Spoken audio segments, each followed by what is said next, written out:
I was really excited to look into writing a history of the Mary Tyler Moore Show when I was interviewing a lot of current female comedians, mostly Tina Fey and Julia Louis-Dreyfus. They all cite the Mary Tyler Moore Show as their inspiration, and I thought, what was going on here that so many women now really looked up to this particular sitcom.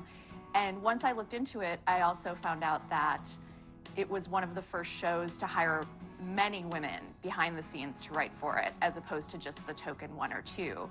And that seemed to make all the difference, I think. And women of the time really responded to it and related to it and still look to it today for inspiration.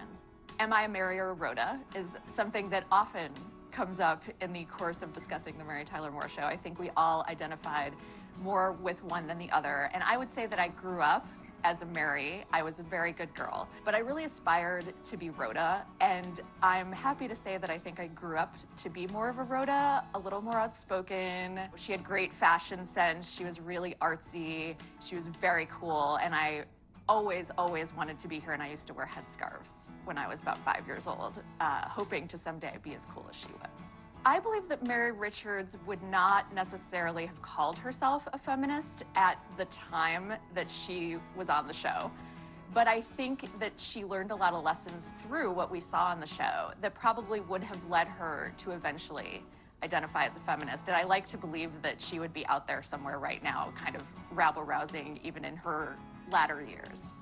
I think a lot of television shows in the last, I'd say 10 or even 20 years, really hark back to the Mary Tyler Moore Show. And we've seen an explosion of them now in recent years, specifically the shows about single women kind of making it on their own in the city.